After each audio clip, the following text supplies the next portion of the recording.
Madam Speaker, I have a few questions for my colleagues. What if our foreign policy of the past century is deeply flawed and has not served our national security interests? What if we wake up one day and realize that the terrorist threat is a predictable consequence of our meddling in the affairs of others and has nothing to do with us being free and prosperous? What if propping up repressive regimes in the Middle East endangers both the United States and Israel?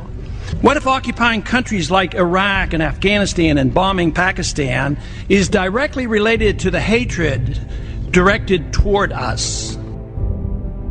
What if someday it dawns on us that losing over 5,000 American military personnel in the Middle East since 9/11 is not a fair trade-off for the loss of nearly 3,000 American citizens, no matter how many Iraqi, Pakistani, and Afghan people are killed or displaced? What if we finally decide that torture, even if called enhanced interrogation technique, is self-destructive and produces no useful information, and that contracting it out to a third world nation is just as evil? What if it is finally realized that war and military spending is always destructive to the economy?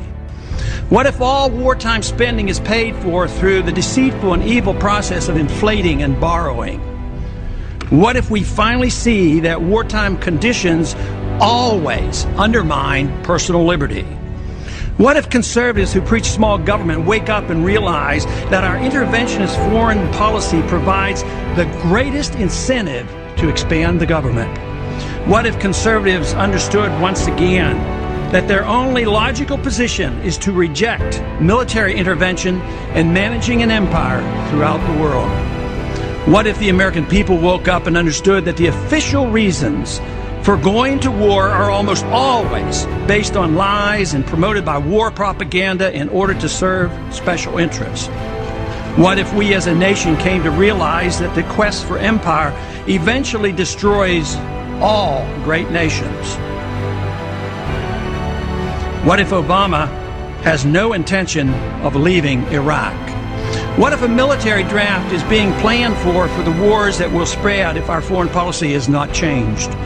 What if the American people learn the truth, that our foreign policy has nothing to do with national security, that it never changes from one administration to the next? What if war and preparation for war is a racket serving the special interests?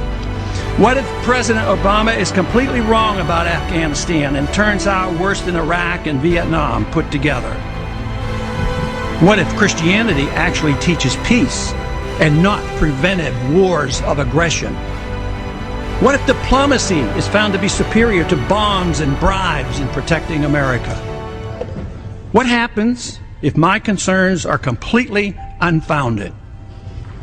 Nothing. But what happens if my concerns are justified and ignored? Nothing good. And I yield back the balance of my time.